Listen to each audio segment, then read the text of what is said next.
You always try to use diagrams, flow charts to explain your answer. ওটা খুব ভালো থাকবে, ওখানে আপনি খুব নম্বর তুলতে পারবেন প্রত্যেক সাবজেক্টের জন্য। সেই ক্লাস 10 এনসিইআরটি থেকে চালু করো। ক্লাস 10 এনসিইআরটি হচ্ছে জিওগ্রাফি অফ ইন্ডিয়া। এবার হচ্ছে ফিজিক্যাল জিওগ্রাফি, যেটা খুব critical part of the geography. ওখান থেকে মার্কস স্কোর করার মানে খুব ডিফিকাল্ট। যেহেতু তুমি এত ভালো করে প্রিপেয়ার করেছো, যে তোমার একটু যদি মানে যে অ্যাসপিরেন্টটা ধরো একদম নতুন জিওগ্রাফি নিয়ে ভাবছে, তাকে যদি একটু তোমার বোঝানো হয় কি কি বই পড়বে বা কিভাবে স্টার্ট করবে, কিভাবে নোট প্রিপেয়ার করবে, এই নিয়ে একটু যদি তুমি বলো জিওগ্রাফি।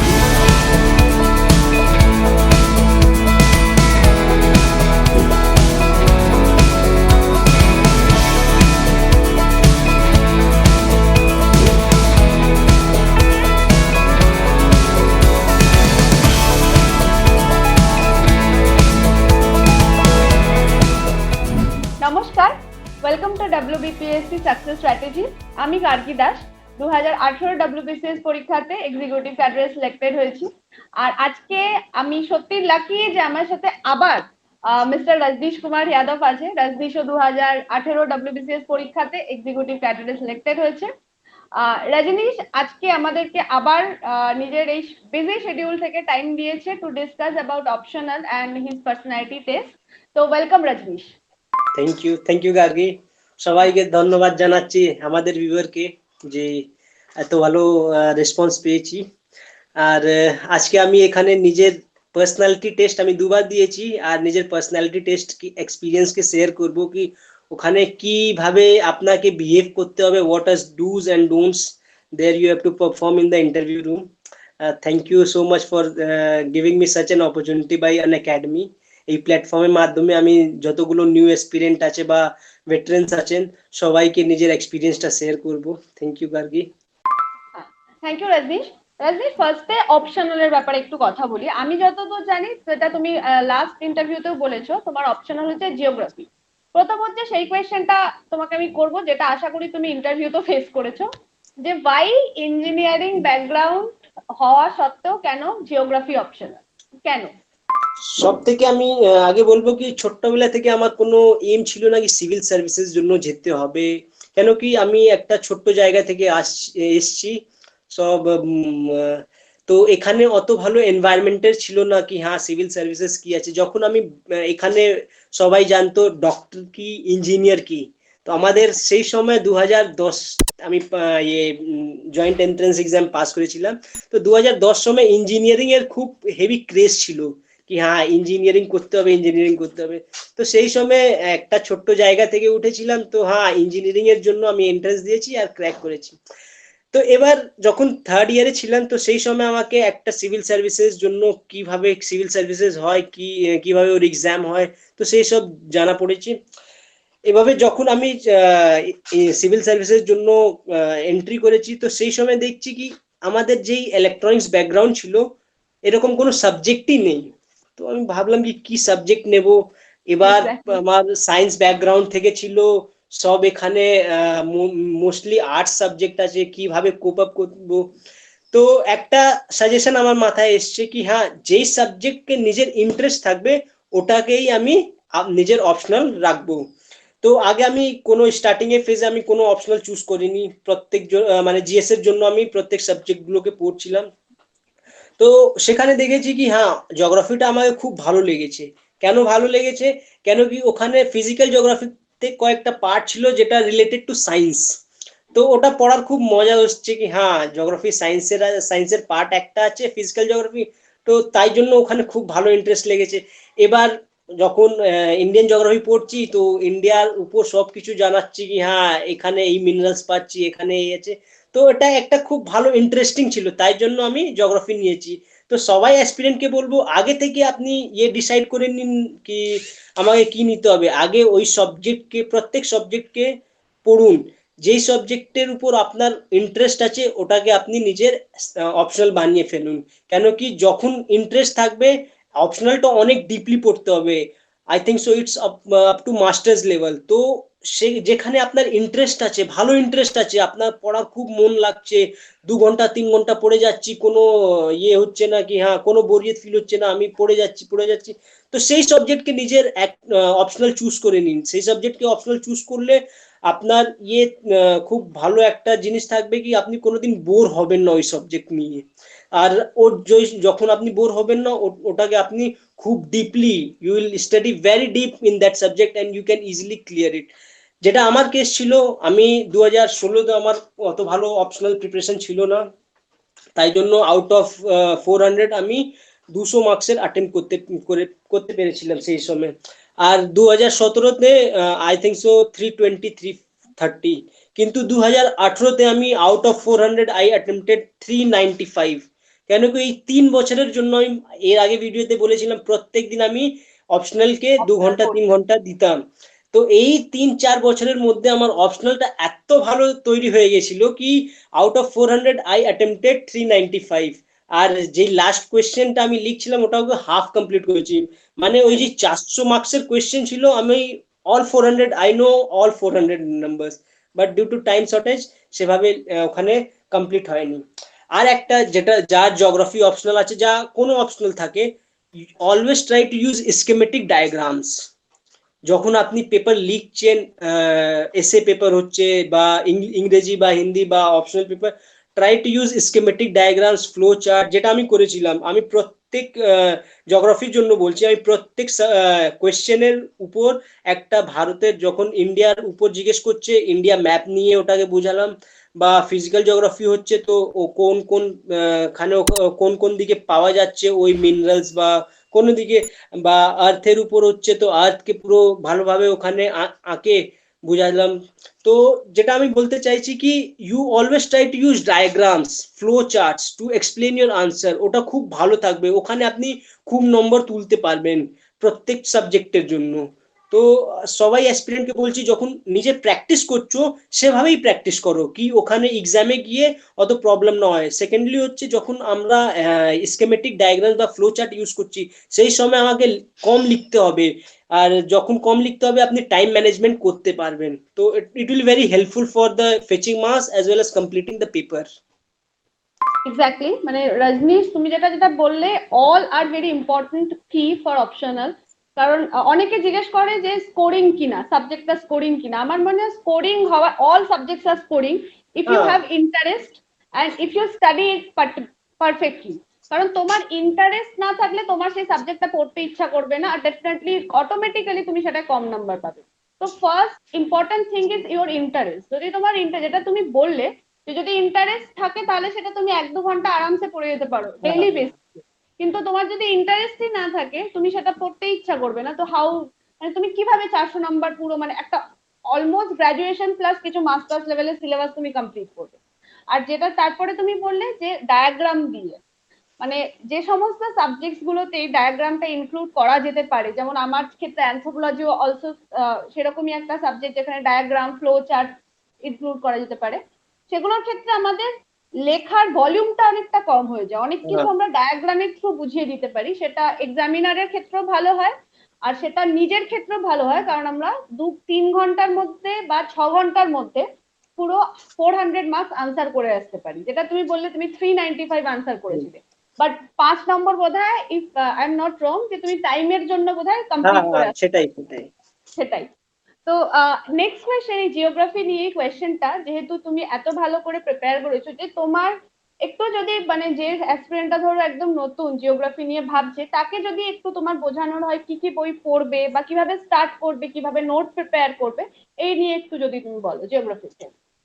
তো সব থেকে আগে আমি বলবো যে জিওগ্রাফি নিতে চাইছে অ্যাজ অ্যান অপশনাল, সেই ক্লাস 10 এনসিইআরটি থেকে চালু করো। ক্লাস 10 এনসিইআরটি হচ্ছে জিওগ্রাফি অফ ইন্ডিয়া।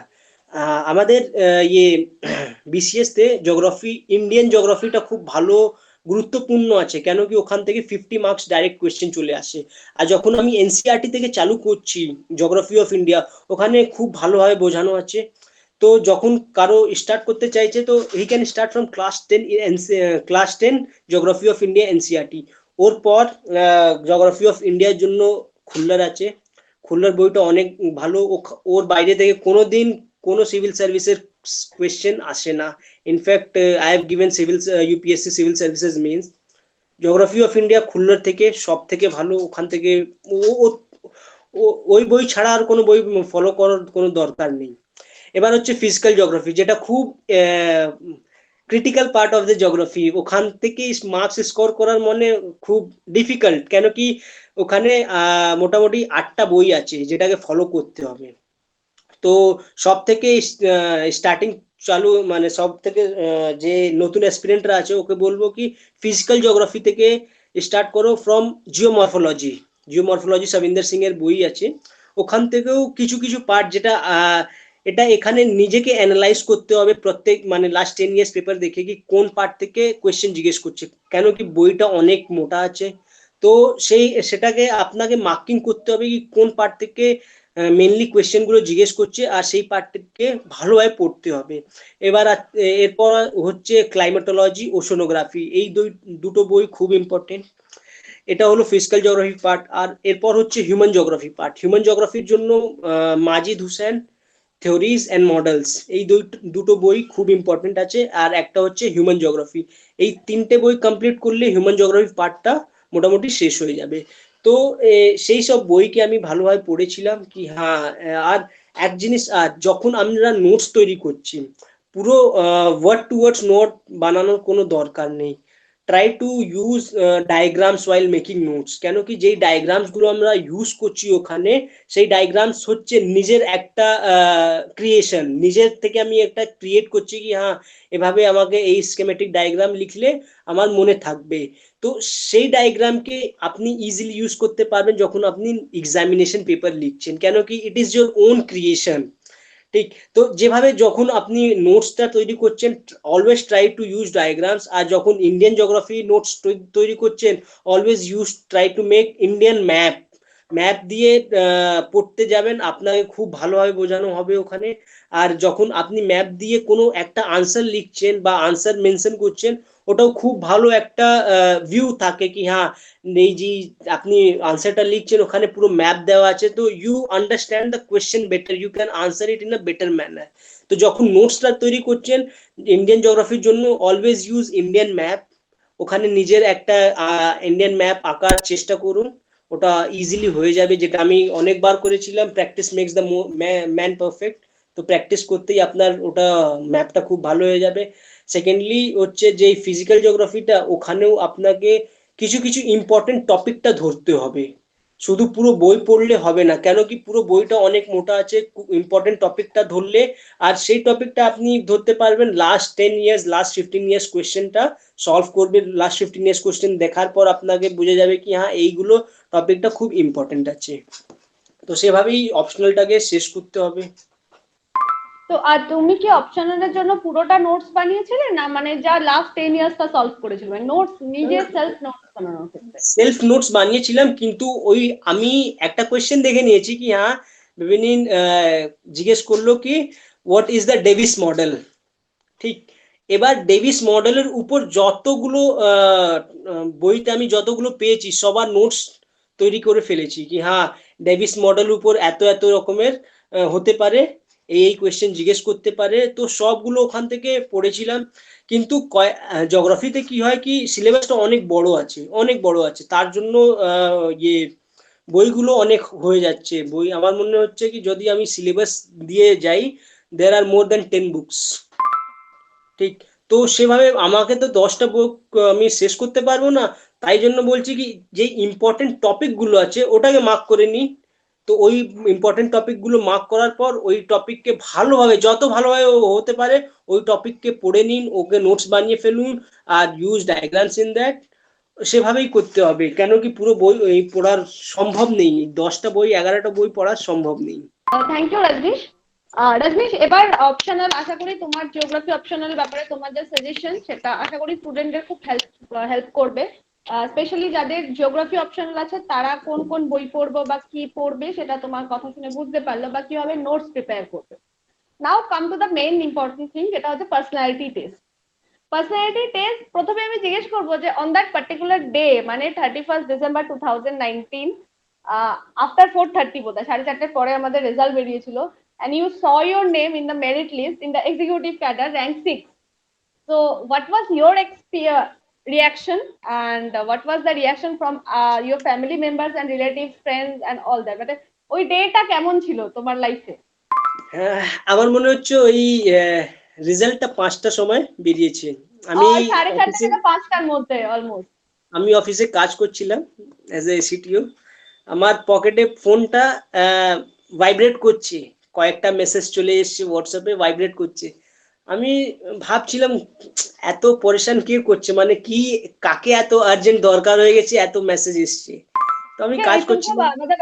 তোমার মনে ছিল না কি, বিকজ পিএসসি তো বলে দিয়েছিল যে উইদিন ডিসেম্বর রেজাল্ট বেরোবে, এন্ড দ্যাট ওয়াজ দ্য হ্যাঁ, last day of December. Exactly, এটা ছিল কি that was the last day. তো কয়েকবার হয় কি পিএসসির ডেট এক্সটেন্ড হয়ে যায়। আমি ভেবেছিলাম 4টে অবধি আমি দেখেছি, এবার হলো 4টে হয়ে গেছে, এবার তো রেজাল্ট আসবে না। তো আর আমার জয়েন্ট কমিশনার আমাকে একটা কাজ দিয়েছিল, তো ওই কাজটা আমি করছিলাম কি হ্যাঁ। এবার হঠাৎ করে কয়েকটা মেসেজ ঢুকেছে, আমি ফোনটা বের করলাম, দেখছি কংগ্রাচুলেশন রজনীশ। ঠিক আছে, আমি জেনে গেলাম কি হ্যাঁ আমার নামটা এসছে। বাট এবার কোথায় আমি এসে জানো না। জানি না। এবার এবার আমি যখন আমি একটা গ্রুপ, আমার যে স্টেট ট্যাক্স অফিসার আছে ওই গ্রুপটা খুললাম, তো ওখানে পিডিএফটা ছিল। আমি পিডিএফ খুললাম, আর পিডিএফ খোলার পর আমি ডাইরেক্ট লাস্ট পেজে গিয়েছি। লাস্ট পেজ কি, আমার এটা ছিল কি গ্রুপ এতে পেয়ে যাব, কিন্তু এক্সিকিউটিভ পাবো সেটা কোনোদিন মাথায় আসেনি। তো লাস্ট পেজে গিয়েছি, ওখানে দেখছি দেখছি দেখছি, আমার মনে হচ্ছে 6টা বা 7টা পেজ ছিল ওখানে। তো যখন 6টা পেজ চলে এসছে, লাস্ট থেকে উপর যাচ্ছি, লাস্ট থেকে উপর যাচ্ছি, যখন 6টা পেজ চলে এসেছে আমি বললাম শালা নাম তো নেই। তো এবার যখন এক্সিকিউটিভ পেজটা খুললাম, দেখলাম rank 6। It was the most memorable day of my life, কি বলবো। আর সব থেকে আগে আমি নিজের মেন্টর মাই মেজদা, উনি ডাব্লিউবিসিএস গ্রুপে অফিসার ফুড অ্যান্ড সাপ্লাইজ, উনি আমাকে মানে সবকিছু ডাইরেকশন দেখিয়েছেন। সব থেকে আগে ওনাকে ফোন করলাম কি হ্যাঁ দাদা আমার হয়ে গেছে। তো বললেন কি হ্যাঁ আমি দেখেছি। তো এরপর আমি বড়দা রবিদাকে ফোন করলাম, he also morally supported me one lot, that ticket guy. তো ওকে। ওনাকে বললাম, তো উনি জিজ্ঞেস করলেন কি পেয়েছো। আমি বললাম দাদা এক্সিকিউটিভ পেয়েছি। খুব খুশি হলো ওনাকে। এরপর মা বাবাকে কল করেছি কি হ্যাঁ সবাইকে জানিয়ে দিলাম। My father was crying, it was a happiness tears. তো খুব ভালো লাগলো সেদিনকে, যতগুলো বন্ধুগণ ছিল সবাইকে। আই টোল্ড মাই গার্লফ্রেন্ড, আমার বন্ধবীকে, সি অলসো ক্রাইড। তো খুব, আর সব থেকে ভালো জিনিস ছিল কি 2017-র পর আমার মা সব সময় বলে কি টেনশন নাও নি। আমি অ্যাকচুয়ালি সেই সময় গ্রুপ এ হয়নি, তো সেই সময় অনেক ডিপ্রেসড হয়ে গেছিলাম কি হ্যাঁ ডিমোটিভেটেড। তো সব সময় মা বলে কি তুমি নিশ্চয়ই ভিডিও হয়ে যাবে।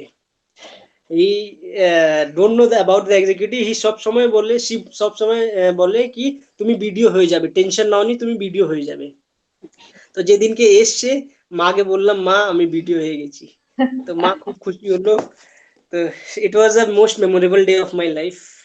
Exactly. It was the most memorable day for all 20 of us, actually, I think. তো 2018 এ তুমি বোধহয় গ্রুপ এ আর গ্রুপ বি বোথ পেয়েছিলে না interview call, both group A and group B. তো এর আগেও তুমি 2017 এ একটা ইন্টারভিউ দিয়েছিলে, আর সেটাই তোমার গ্রুপের ইন্টারভিউ ছিল, but you were selected for group C. আর 2018 এ গ্রুপ এ এন্ড গ্রুপ বির interview, and you selected for executive. তো আর আশা করি যে তুমি যখন 2018-র ইন্টারভিউ দিচ্ছিলে তখন অলরেডি তুমি স্টেট ট্যাক্স অফিসার হিসেবে সিলেক্টেড। তো এই দুটো ইন্টারভিউর মধ্যে তোমার কি কোনো মনে হয়েছে যে কোনো ডিফারেন্স হয়েছে? কারণ তুমি 2017-এ যখন ইন্টারভিউ দিয়েছিলে তখন অ্যাজ এ ফ্রেশার ছিলে, আর 2018-এ যখন ইন্টারভিউ দিয়েছো তখন কিন্তু অলরেডি তোমার হাতে একটা চাকরি আছে। তো এটা কি তোমার মনে হয়েছে যে কোনো ডিফারেন্স ক্রিয়েট করেছে ইন্টারভিউয়ারদের মনে, বা কোয়েশ্চেন প্যাটার্ন দেখে তোমার কিছু মনে হয়েছে? ইন্টারভিউ দিয়ে যে যারা ইন্টারভিউ প্যানেলতে ছিল ওর উপর কোনো ইফেক্ট হয়নি কি আপনি চাকরিতে আছেন চাকরিতে নেই। কেন কি যখন আমি এন্টার করেছিলাম সেই সময়, একটা ছোট্ট গল্প বলবো ইন্টারভিউর জন্য। যখন আর আমি এর এন্ট্রি, সাথে তোমার ইন্টারভিউর এক্সপিরিয়েন্সটাও শেয়ার করো, 2018, 2017, যতটা মনে আছে অ্যাকচুয়ালি। আমি 2018-র ইন্টারভিউ গল্প বলছি। আমি যখন এন্ট্রি করেছি, আমি নক করলাম ডোরটা, বললাম sir may I come in. Debashis sir বললেন কি ইয়াস প্লিজ। এবার যখন আমি এন্ট্রি করে ওখানে দাঁড়িয়েছিলাম, sir started to talk me in Hindi. আর সেই সময় আমি বললাম কি কি হচ্ছে। তো আমি দাঁড়িয়েছিলাম, আমি ওখানে আমার আগে ইন্টারভিউ যখন স্টার্ট হলো 5 মিনিট ওখানে আমি দাঁড়িয়েছিলাম। সেই সময় আমার পুরো ইন্টারভিউ চলছে কি হ্যাঁ রজনীশ কাহা সে হো, कैसे हो আর क्या करते हो। আমি ওখানে স্ট্যান্ড আছি, ওখানে স্যার জিজ্ঞেস করছে, এখান থেকে ম্যাম জিজ্ঞেস করছে, সবাই জিজ্ঞেস করছে। এরপর স্যার বললো আরে Rajnish why you are standing, have you sit. তো এই গল্পের মাধ্যমে বলছি কি they try to check your patience. যদি আমি সেইখানে না বলে এমনি বসে যেতাম তাহলে আমার একটা নেগেটিভ ইম্প্যাক্ট হতে পারে, ক্রিয়েট হয়ে যেত। তো ওখানে আমি দাঁড়িয়েছিলাম, এবার উনি হিন্দিতে কোয়েশ্চেন জিজ্ঞেস করছেন আমাকে। তো আমার মনে হচ্ছে কি why in Hindi, why not in Bengali, why not in English. তো সেভাবে ও আগে আমার 5 মিনিট ইন্টারভিউ শুধু হিন্দিতে চলেছে, সবাই প্যানেলিস্ট হিন্দিতে গিয়ে আরে माजमगढ़ गए हैं, हम यूपी गए हैं, हम यहाँ गए थे, वहाँ ये है वो है। आई সাপোর্টেড দেম কি হ্যাঁ ইয়েস স্যার সেখানে এটা আছে ওখানে এটা আছে, হ্যাঁ তুমি গিয়েছো, আমি বললাম হ্যাঁ স্যার গেছি। तो वहां पे क्या घूमे हो, क्या देखे हो, तो I described all. And suddenly he asked me question on maths. It was a most surprising one कि ইন্টারভিউতে একটা ম্যাথসের কোয়েশ্চেন জিজ্ঞেস করছেন। ও তো মানে এবার কোয়েশ্চেনটা কি ছিল? কোয়েশ্চেনটা ছিল কি তো সেখানে ছিল what is the difference between the ये minute hour and minute and hour hand, angle, what is the angle between it and hour? Angle between them. तो इट वाज क्वाइट शॉकिंग कि মানে পার্সোনালিটি টেস্টে ম্যাথসের কোয়েশ্চেন এসছে। তো আমি বললাম sir দেখে নেব, ইয়ে পেন থেকে সলভ করে নেব, বললেন হ্যাঁ। তো উনি জিজ্ঞেস করলেন পেনের দরকার হবে। তো it was again a shocking for me কি আমি বললাম না স্যার দরকার হবে না। তো I calculated in mind, I said sir 7.5 degree.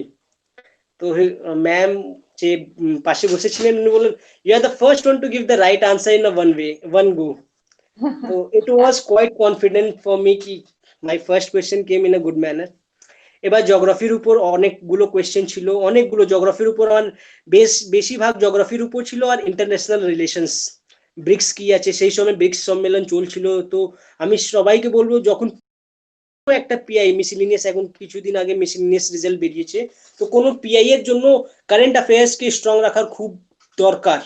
সেই সময় ইয়ে ব্রিক্স এর উপর কয়েকটা কোয়েশ্চেন জিজ্ঞেস করেছেন, কেন কি সেই সময় ব্রিক্স সম্মেলন চলছিল। এরপর একটা আর কোয়েশ্চেন খুব ভালো আমার মনে আছে, যেটা দেবাশিস স্যার জিজ্ঞেস করেছিলেন কি তোমার কাছে একটা ফোন আছে, if you multiply all the numbers of the phone what will be the product।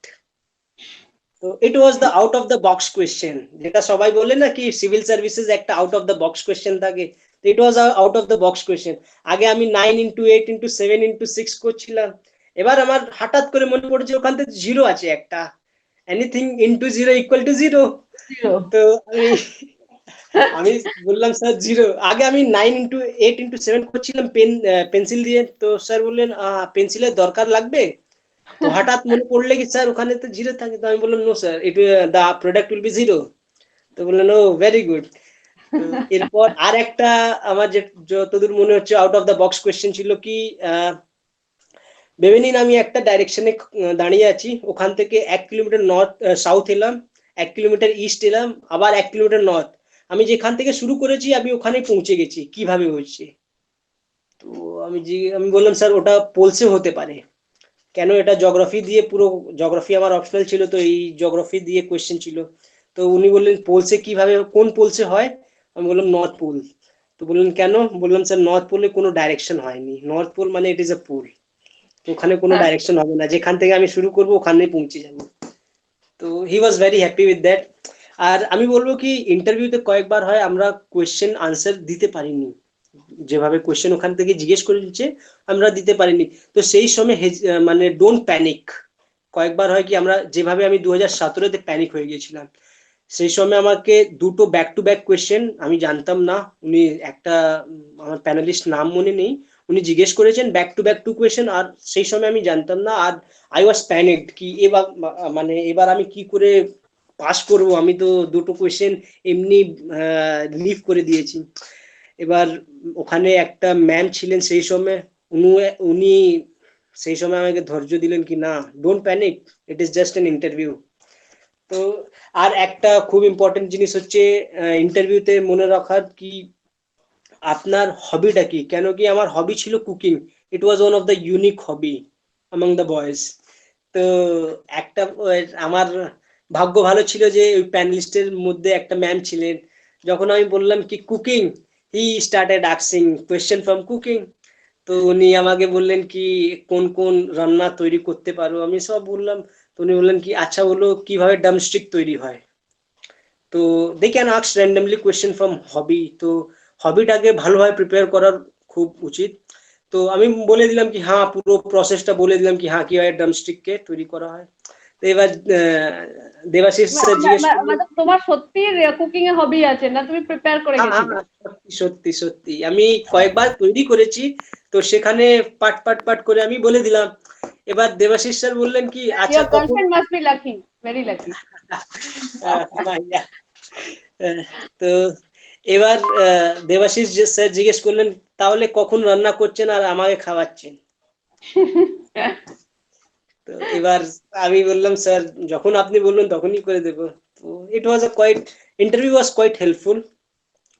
Interview was in my favour, কেন কি জয় আমি চাইছিলাম, আমার কারেন্ট অ্যাফেয়ার্স খুব স্ট্রং ছিল, আমি চাইছিলাম কি কারেন্ট অ্যাফেয়ার্স দিয়ে কোয়েশ্চেন জিজ্ঞেস করেন, ওখান থেকে হয়েছে। হবি খুবই স্ট্রং ছিল, হবি থেকে হয়েছে। জিওগ্রাফি স্ট্রং ছিল, জিওগ্রাফি। তো সবাই অ্যাসপিরেন্টকে বলবো try to take the ball in your court. কয়েকবার হয় কি ইন্টারভিউয়ার তোমার যে স্ট্রং পয়েন্ট আছে ওর থেকে বাইরে চলে যায়, তো ট্রাই করো কি যেটা তোমার স্ট্রং পয়েন্ট আছে ওখান থেকে আনসার দাও। কি হয় কি কয়েকবার কোয়েশ্চেন থেকে কোয়েশ্চেন চলে আসে, তো যখন যেভাবে তোমার স্ট্রং পয়েন্ট আছে সেখানে কোয়েশ্চেন থেকে কোয়েশ্চেন আসার পর তোমার একটা বেনিফিট থাকবে, you can play it very well. তো সেই 2017-তে এটা আমার ছিল না। 2017-তে আমার বলটা আউট অফ মাই কোর্ট ছিল। আমাকে সেই সময় আমার জিওগ্রাফিটা খুব স্ট্রং ছিল না, জিওগ্রাফি দিয়ে অনেক কোয়েশ্চেন গুলো জিজ্ঞেস করেছেন স্যার। তো আমি জিওগ্রাফি দিয়ে সেই সময় পারিনি, কিন্তু 2018-তে জিওগ্রাফি ওয়াজ মাই স্ট্রং, সেখান থেকে জিজ্ঞেস করেছে। তো কয়েকবার হয় কি যেটা আপনার অপশনাল আছে সেখান থেকে জিজ্ঞেস করে। আর ডোন্ট ফাম্বল, সবাই অ্যাসপিরেন্টকে বলছি যদি আপনি দুটো তিনটে কোয়েশ্চেন না জানেন ওখানে প্যানিক হওয়ার কোনো দরকার নেই, be calm and cool, they will check your patience কি কিভাবে আপনি একটা হার্ড সিচুয়েশন বা একটা ক্রিটিক্যাল সিচুয়েশনকে হ্যান্ডেল করতে পারছেন। তো সেটা ছিল কি। আর একটা খুব ইম্পর্টেন্ট গল্প মনে আছে আমার ইন্টারভিউতে, এটা বলছি কি এই গল্পের মাধ্যমে বলছি কি always try two frame your answer diplomatic way. কোনো একটা হার্ড ফ্রেমিং মানে হার্ড করে আনসার দেওয়ার দরকার নেই। যেভাবে একটা আমাকে প্র্যাকটিক্যাল সিচুয়েশন একজন ছিলেন, উনি ওনার নাম তো মনে নেই, উনি বলেছেন কি আমাদের পশ্চিমবঙ্গতে গুটখা বন্ধ হয়ে গেছে, গুটখা বা পান মশলা বন্ধ হয়ে গেছে। আমি বললাম ইয়েস স্যার বন্ধ হয়ে গেছে। তো বললেন কি on ground it is fact কি ওটা বন্ধ হয়েছে। আমি বললাম না স্যার অন গ্রাউন্ড তো বন্ধ হয়নি, এখনো কয়েকটা দোকানদার দিচ্ছে সেল করছে। তো উনি বললেন কি who is responsible for that. তো আমি বললাম কি স্যার যেই অফিসিয়ালকে ওই অফিসার্সকে ওই কাজ দেওয়া হয়েছে কি ওটাকে ব্যান করার জন্য, সে রেসপন্সিবল। বললো অফিসার্স আর রেসপন্সিবল। তো আমি বললাম yes sir they are responsible. He said thank you very much you can go. This was the, সেই সময় আমার মনে হয়েছে যে আমার ইন্টারভিউটা তো পুরো এত ভালো যাচ্ছিল, এই লাস্ট কোয়েশ্চেনটা আমার ইন্টারভিউটা পুরো একদম মানে রদ্দি হয়ে গেছে, একদম বেকার হয়ে গেছে। কিন্তু যখন রেজাল্ট হয়েছে তো দেখলাম না ইট মাইট। তো যারা আমরা ওখানে আনসার দিচ্ছি, যেটা আনসার দিচ্ছি কিভাবে ওরা নেয়, it's all depend on them, but I will suggest কি always try to give diplomatic answer, never hurt anyone's sentiments there. But you hurted their sentiments না, क्योंकि তুমি বলেছিলে যে government official is the responsible.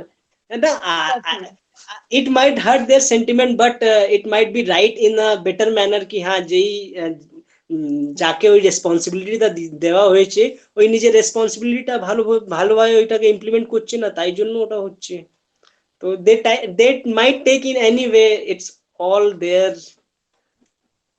ওকে, আচ্ছা আরেকটা কথা যেটা তুমি বললে যে তুমি গ্রুপ এ আর গ্রুপ বি উভয়ের বোথ জন্য ইন্টারভিউ কল পেয়েছিলে, তো তোমার ফার্স্ট প্রেফারেন্স কি ছিল, এক্সিকিউটিভ ছিল না ডব্লিউবিপিএস ছিল? এক্সিকিউটিভ ছিল। এক্সিকিউটিভ ছিল। তো মানে তোমাকে মানে পুলিশ সার্ভিস থেকে রিলেটেড কোনো কোয়েশ্চেন করা হয়নি? না, অ্যাকচুয়ালি কি হয়েছিল কি আমার ওখানেও 1 সেন্টিমিটার কম আছে হাইটটা। আচ্ছা, ওকে। তো আগেই ওখানে লিখে দিয়েছে কি not applicable for police service. তো আর একটা ওখানে একটা ভালো কোয়েশ্চেন ছিল 2018-তে, যে কি তুমি যখন আমাদের ডকুমেন্ট ভেরিফিকেশন হয় সেই সময় জিজ্ঞেস করে না কি হ্যাঁ আপনি কোনো চাকরি করছেন। তো হ্যাঁ, আমি হ্যাঁ। বললাম কি হ্যাঁ চাকরি পেয়েছি কিন্তু করছি না।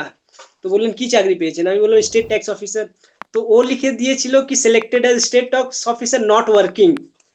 তো যখন যখন আমি ইয়ে দেবাশিস স্যার জিজ্ঞেস করলেন কি আরে you are selected but you are not working. তো আমি বললাম স্যার এখন তো আমি কল পাইনি জয়েনিং এর জন্য, কি করে ওয়ার্ক করব। তো বললে এখানে লেখা আছে কি নট ওয়ার্কিং, আমি ভাবলাম তুমি ওই চাকরিটা ছেড়ে দিয়েছো।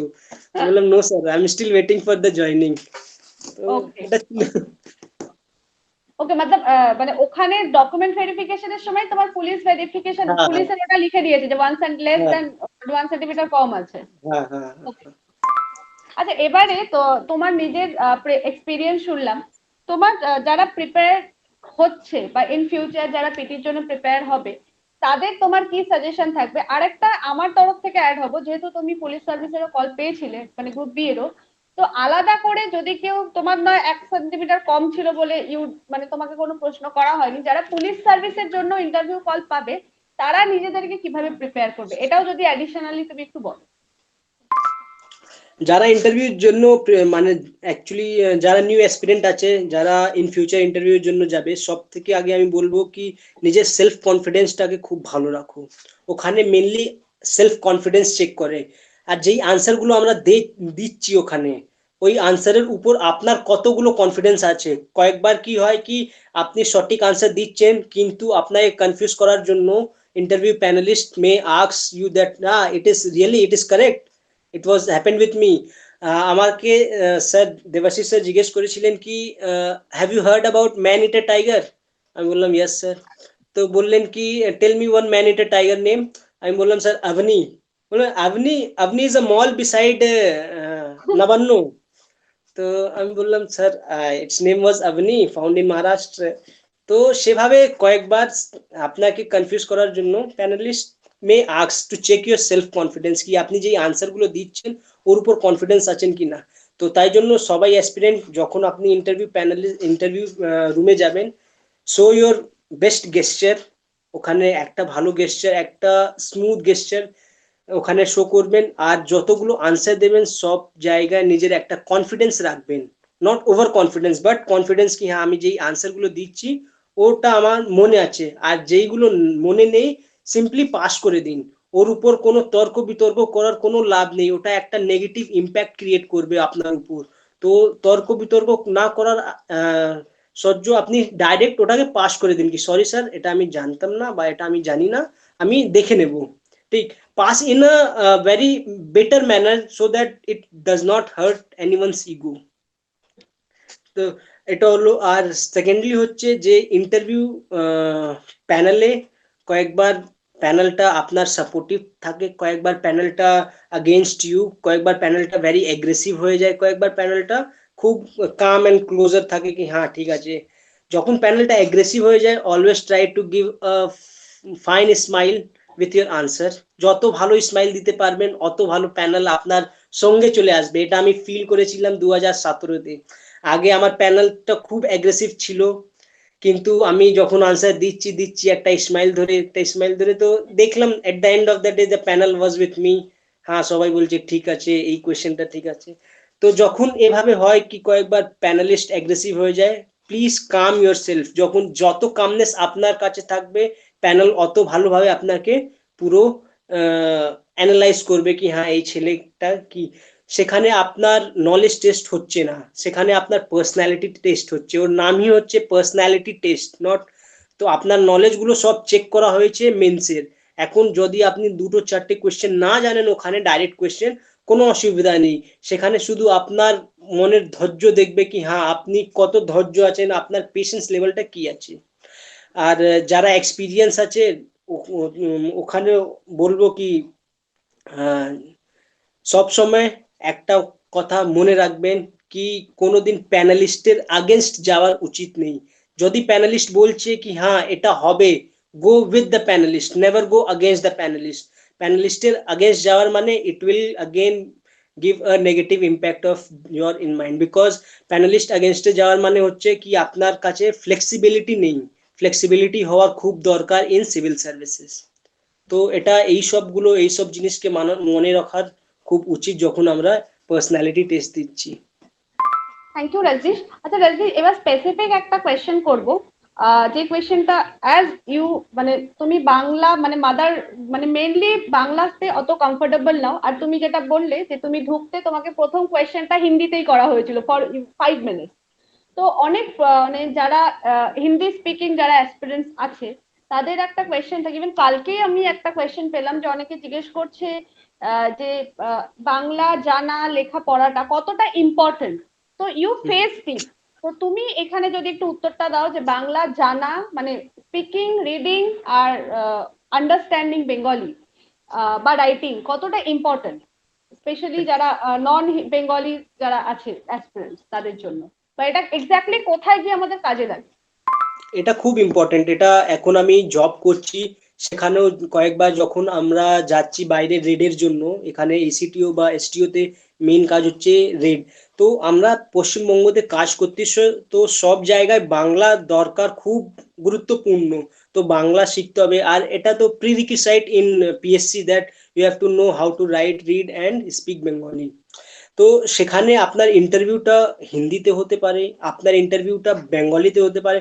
আমার যে ইন্টারভিউ ছিল, আমার 3টে মিডিয়ামে ইন্টারভিউ চলছিল। আমার একটা কোয়েশ্চেন হিন্দিতে আসছে, ওখানে আমি হিন্দিতে আনসার দিচ্ছি। এবার পাশ দিকে একটা কোয়েশ্চেন বেঙ্গলিতে আসছে, ওটাকে আমাকে বেঙ্গলিতে আনসার দিতে হচ্ছে। একটা কোয়েশ্চেন ইংরেজিতে আসছে, মানে যেই ল্যাঙ্গুয়েজে কোয়েশ্চেন, যেই মিডিয়াম থেকে কোয়েশ্চেন করছে সেখানে সেই মিডিয়ামকে আনসার দিতে হচ্ছে। তো সেভাবে মাইন্ডকে একবার মানে পুরো অ্যালার্ট করতে হচ্ছে কি হ্যাঁ কি নেক্সট কোয়েশ্চেন কোনটা মিডিয়ামে আসবে, সেভাবেই কি আমাকে আনসার ফ্রেম করতে ওখানে আনসার দিতে হবে। তো যারা এখানে নন বেঙ্গলি স্টুডেন্ট আছে সবাইকে বলবো কি লেখার পড়ার আর বলার খুব উচিত আছে, মানে খুব ইম্পর্টেন্ট আছে। সবাইকে জানতে হবে। অ্যাটলিস্ট যখন আমার বেঙ্গলি টেস্ট হয়েছিল, তো আমাকে দেবাশিস স্যার একটা ম্যাগাজিন থেকে একটা পুরো প্যারাগ্রাফ উনি বলেছিলেন, আর আমি ওটাকে সেই সময় সেই অন দ্য স্পট লিখে ওনাকে সাবমিট করে দিয়েছিলাম। তো যখন উনি চেক করেছেন উনি বললেন wow your writing is good, you can write very well, তো কোনো প্রবলেম নেই। তো আমি বললাম ইয়েস স্যার, আমি অনেক আগে থেকে বেঙ্গলি লিখছি, তো কোনো প্রবলেম নেই। তো বললেন কি আচ্ছা ঠিক আছে, তুমি বাংলা পড়তে জানেন? আমি বললাম হ্যাঁ স্যার। তো সেই সময় আমাকে একটা ম্যাগাজিন দিয়েছেন, বলেছেন এখান থেকে পুরো বাংলাটা পড়ুন, পুরো প্যারাগ্রাফটা পড়ুন। আমি পড়ে দিলাম, ফাট করে ওটাকে পড়ে দিলাম। আমি দেখেছি আমার সঙ্গে কয়েকটা কলিগ এরমই আছে যারা বেঙ্গলির জন্য এর আগে রিজেক্ট হয়ে গেছে। তো বেঙ্গলি ইজ ভেরি ইম্পর্টেন্ট, মানে বেঙ্গলি লেখার পড়ার আর বলার জন্য খুব ইম্পর্টেন্ট, স্পেশালি ইন ইন্টারভিউ। আমি মানে 2014 আমার একটা দাদা আছেন, উনি 2014-তে রিজেক্ট হয়ে গেছেন। শুধু ওনাকে মানে বেঙ্গলি যখন উনি লিখছিলেন ওনার ওখানে 3-4টে মিস্টেক হয়ে গেছিল, তাই জন্য ওনাকে রিজেক্ট করে দিয়েছিল কি নট গুড ইন বেঙ্গলি। তো আপনাকে বেঙ্গলিতে অনেক ভালো হতে হবে, মানে ওখানে অ্যাটলিস্ট যতগুলো একটা প্যারাগ্রাফের মধ্যে 5টা 6টা লাইন থাকে, তো ওই 5টা 6টা লাইনের মধ্যে যদি আপনার একটা দুটো মিস্টেক হলে ওটা চলবে, কিন্তু ওর থেকে বেশি মিস্টেক হলে সেখানে আপনি ডেঞ্জার জোনে চলে যাবেন। আর বেঙ্গলি বলার মানে ওখানে আপনাকে জিজ্ঞেস করবে 3-4টে কোয়েশ্চেন বেঙ্গলিতে, ওখানে আপনাকে বেঙ্গলিতে বলতে হবে। If they feel that you are good in Bengali, at the very moment they will leave it আর they will move to the other medium যেখানে আপনি কমফোর্টেবল নয়।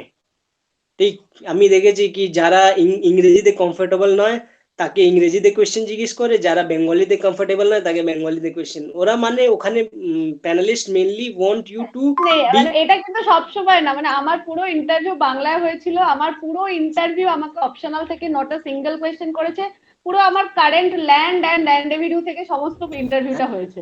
তো এই কোয়েশ্চেনটা কিন্তু আমি সাপোর্ট করতে পারছি না। অ্যাকচুয়ালি আমারটা উল্টো ছিল, আমারটা আগে হিন্দিতে হয়েছে, এবার 50-60% বেঙ্গলিতে চলেছেন। এবার যখন উনি বুঝে গেছেন কি হ্যাঁ বেঙ্গলিতে আনসার দিতে পারছে, ঠিক আছে চলে যাবে, এবার ইংরেজিতে চলে এসছেন। তো আমার দুটো সময় এরমই হয়েছিল কি একবার বেঙ্গলিতে কোয়েশ্চেন আসছে, একবার ইংরেজিতে আসছে। তো ঠিক মেন হচ্ছে কি আপনাকে এখানে বেঙ্গলিটাকে খুব ভালো রাখতে হবে, এভাবে রাখতে হবে কি আপনি বাংলা বুঝতে পারছেন, যারা যেটা কোয়েশ্চেন আসছে ওখান থেকে ওটাকে ভালোভাবে ক্যাচ করতে পারছেন, ওটাকে নিজের মধ্যে আনসার দিতে পারছেন বেঙ্গলিতে। তো সেভাবেই রাখতে হবে। আর লেখার জন্য তো আপনাকে একটা দুটো প্যারাগ্রাফ ওখানে দেবেন লেখার জন্য, সেটাকে আপনাকে লিখতে হবে। তো সবাই যারা নন বেঙ্গলি অ্যাসপিরেন্ট আছে সবাইকে বলবো কি প্র্যাকটিস রাইটিং বেঙ্গলি। কি হয় কি কয়েকটা অ্যাসপিরেন্ট আছে যারা এখানে জন্ম আনা সবকিছু হয়েছে, কিন্তু ওরা ইংরেজি মিডিয়াম থেকে বা হিন্দি মিডিয়াম থেকে পড়াশোনা করেছে, তাই জন্য ওর বেঙ্গলি লেখার অত অভ্যাস নেই। তো সবাইকে আমি বলবো যারা এরম আছে আর প্রিপারেশন নিচ্ছে, সবাই বেঙ্গলি প্র্যাকটিস করো। আনন্দ বাজার পত্রিকা বা প্রতিদিন সেই সব নিউজ পেপার নিয়ে ওখান থেকে প্র্যাকটিস করো, তো বেঙ্গলি হয়ে যাবে, ভালো হয়ে যাবে। এক্স্যাক্টলি, মানে যে কোনো একটা মানে যে কোনো ল্যাঙ্গুয়েজ তুমি যদি প্র্যাকটিস করো বা রোজকার মানে একটা রুটিনের মধ্যে করে নাও তাহলে ইজিলি হয়ে যাবে। আর যখন এটা খুব ইম্পর্টেন্ট একটা জিনিস, আমার মনে হয় সমস্ত স্টুডেন্টদেরই লেখা বলা আর পড়া এই জিনিসটা প্র্যাকটিস করে যাওয়া উচিত। কারণ লাস্ট মোমেন্টে গিয়ে যদি শুধু একটা বেঙ্গলির জন্য তোমরা আটকে যাও তাহলে আমার মনে হয় মানে তার থেকে খারাপ কিছু হতে পারে। কিছু নেই। তো এর থেকে better be prepare for it. তো রজনীশ, তোমার থেকে অনেক কিছু জানলাম পার্সোনালিটি টেস্ট নিয়ে, স্পেশালি এর যদি তোমাকে আর জিজ্ঞেস করতে পারেন তোমার আর যদি কিছু পার্সোনালিটি টেস্টে বলা থাকে, specially on the day of interview কি কি জিনিস মানে অ্যাসপিরেন্টের খেয়াল রাখা উচিত ইন্টারভিউর দিনে? সব থেকে ইম্পর্টেন্ট হচ্ছে ড্রেসিং কোড। ড্রেসিং কোডটা আমার মনে হচ্ছে যেদিনকে আমার ইন্টারভিউ ছিল সেদিনকে আমি আর আর একজন না দুজন আউট অফ 11 পার্সন বা 12 পার্সন, তিনজন টাই পড়ে গিয়েছি। তো সবাইকে বলবো use tie, because it will give a very good impact. ঠিক, এটা আপনার পার্সোনালিটিকে খুব ভালোভাবে একটা কি মানে it will make your personality more good. তো সেদিনকে আপনার ড্রেস কোডটা খুব ভালো হওয়ার উচিত আছে। নেক্সট যতগুলো ডকুমেন্ট আছে ওটাকে একবার গুছিয়ে নেবেন, রাত্রিবেলায় গুছিয়ে নেবেন, আর সকালে ওর উপর দেখতে হবে না। থার্ডলি হচ্ছে অ্যাডমিট কার্ড, খুব ইম্পর্টেন্ট। লাস্ট ডে অফ মানে যে ইন্টারভিউর অ্যাডমিট কার্ড আছে ওটাকে, এর আগে আমার 2017-তে একটা খুব হেভি গল্প হয়েছিল। যেদিনকে আমার ইন্টারভিউ ছিল আমি সবকিছু রেখেছি কিন্তু পাসপোর্ট সাইজ ফটোটা বাড়িতে ভুলে গেলাম। এবার যখন আমার ডকুমেন্ট ভেরিফিকেশন হচ্ছে, ও জিজ্ঞেস করলো কি পাসপোর্ট সাইজ ফটো, আমি দেখছি পাসপোর্ট সাইজ ফটো নেই। তো সেই সময় আমি রিকোয়েস্ট করলাম কি স্যার এখন তো নেই, আমি বাড়িতে বলে দিচ্ছি ওই 10-15 মিনিট বা 1 ঘন্টার মধ্যে পৌঁছে যাবে। তো বললো কি ঠিক আছে যান আপনি ইন্টারভিউটা দিয়ে দিন। ফার্স্ট ইন্টারভিউটা আমার ছিল সেদিনকে, ফার্স্ট ইন্টারভিউ আমার ছিল। তো বললেন কি আপনি যান ইন্টারভিউটা দিয়ে দিন কিন্তু ওই পাসপোর্ট সাইজটা দিয়ে দেবেন। তো আমি বলবো কি যেই ডকুমেন্ট ভেরিফিকেশন সবকিছু হচ্ছে ওখানে সব লোক খুব হেল্পফুল আছে, তো ওর কোনো আপনার অসুবিধা হবে না, কিন্তু সব ডকুমেন্টস গুলোকে একদিন আগেই গুছিয়ে নেবেন কি নেক্সট দিন কোনো প্রবলেম হয়নি। থ্যাংক ইউ রজনীশ, আমরা অলমোস্ট লাস্টে চলে এসেছি আমাদের এই সেকশনটাতে। তুমি খুব সুন্দর করে নিজের ইন্টারভিউ আর নিজের অপশনালের ব্যাপারে বললে বা সাজেশনস দিলে যে কি কি জিনিস তোমার ইন্টারভিউ এক্সপিরিয়েন্সটাও খুব ইন্টারেস্টিং লাগলো আমার, স্পেশালি দ্যাট ক্লকের কোয়েশ্চেন বা মোবাইলের ওই ডিজিটের কোয়েশ্চেন গুলো। এই ধর আমরা স্টুডেন্টদের বলবো যে এই ধরনের কোয়েশ্চেনের জন্য যেন প্রিপেয়ার্ড থাকে, মানে এই ধরনের কোয়েশ্চেন হঠাৎ করে এলে যেন প্যানিক না হয়ে যায় বা টেনশনে না পড়ে যায়। কারণ এই একবার প্যানিক বা টেনশনে পড়লে সেটা ইন্টারভিউয়ারদেরও এফেক্ট করে আর তোমারও বাকি ইন্টারভিউটাকে এফেক্ট করে। তো be prepare for this type of question. তো last Rajnish, you are successful today. মানে আশা করি তুমি নেক্সট যদি তোমার অন্য কোনো অ্যাসপিরেশন থাকে সিভিল সার্ভিস নিয়ে সেটাও তুমি খুব সাকসেসফুলি ক্লিয়ার করবে। এই যে আজকে তুমি সাকসেসফুল, কারণ এটাও আমি একটা খুব বড় সাকসেস বলবো, কারণ এটা আমাদের ওয়েস্ট বেঙ্গল গভর্নমেন্টের সব থেকে টাফেস্ট এক্সামে মানে মোস্ট ইম্পর্টেন্ট পোস্টে তুমি আজকে সিলেক্টেড হয়েছো, মানে বলবো যে highest post of state government, সেটাই তুমি আজকে সিলেক্টেড হয়েছো থ্রু এক্সামিনেশন। তো সেই সিলেকশনটা এই 4 বছরের যে তোমার যে journey, it was not easy. এটা একমাত্র তোমার, ডেফিনেটলি তোমার সাকসেস তোমার জার্নি হলো, এটাতে অনেকের অনেক অবদান আছে, অনেকের অনেক কন্ট্রিবিউশন আছে, তোমার ফ্যামিলি মেম্বার, তোমার ফ্রেন্ডস বা আদার রিলেটিভস।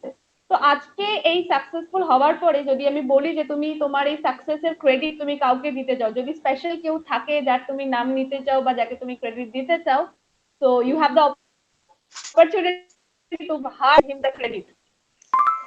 সব থেকে আগে আমি লক্ষ লক্ষ ধন্যবাদ দেব নিজের মা বাবাকে ফর দেয়ার মোরাল সাপোর্ট।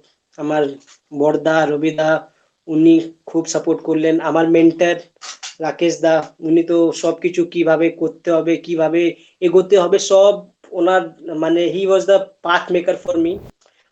উনি নিজেই একটা WBCS অফিসার আছেন গ্রুপে। লাস্টলি আমার বন্ধুবি she also supported me a lot during the preparation, especially You when can I take her used to get. name. You can take her name actually. Her name is Pooja Verma.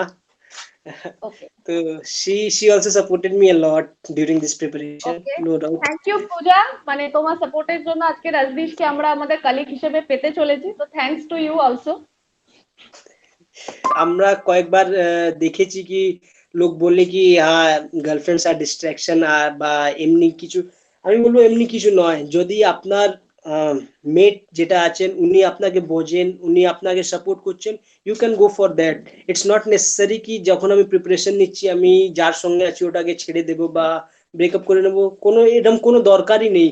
যদি উনি আপনাকে support করছেন be with him because he will be the most trusted person during that phase.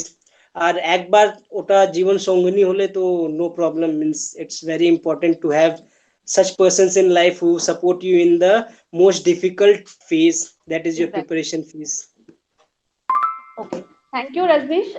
আশা করছি your best wishes for both of you in your near future, and also best wishes for your upcoming endeavors, whatever you are going to take, whether it is civil service or any other central government jobs. And most of all thank you আজকে আমাদেরকে এতখানি সময় দেওয়ার জন্য, কারণ আমি জানি সবার কাছে টাইম অনেক প্রেশিয়াস। তুমি অলরেডি একটা সার্ভিসে আছো, মেবি তুমি কিছু না কিছুর সাথে যুক্ত, তাও আজকে 1-2 ঘন্টা অলমোস্ট টাইম আমাদের সাথে দেওয়ার জন্য। আর অ্যাকচুয়ালি আমাদের সাথে না, this is for the aspirants যারা তোমার ইন্টারভিউ দেখে কিছুটা শিখবে, কারণ এই সমস্তটাই তাদের জন্য। আর আমরা যখন ইন্টারভিউ, ইভেন তুমি যখন 2015-তে ইন্টারভিউ হয়তো শুরু করে মানে প্রিপারেশন শুরু করেছিল, ওই সময় আমাদের কাছে এই প্ল্যাটফর্মস গুলো ছিল না, আমরা তো না কোনো সিনিয়রকে চিনতাম না, কোনো সাকসেসফুল ক্যান্ডিডেটকে জানতাম না। তো thanks to the social media, YouTube, Unacademy, যে তারা এতখানি একটা ইনিশিয়েটিভ নিচ্ছে যে সমস্ত সাকসেসফুল ক্যান্ডিডেটদের জন্য। তো লাস্ট অফ অল আজকে রাজদীশ তোমাকে আমি রিকোয়েস্ট করবো যে আজকের এই প্রোগ্রামটার এন্ড তুমি করো। আমি বলবো কি সবাই অ্যাসপিরেন্ট কে have believe in your self. You are the one who is going to crack this examination, you are the one who is going to hard work for this examination, and you are the one who is going to enjoy this success of this examination. Hope to see you soon in the service. Best of luck, work hard, party harder. Thank you, নমস্কার।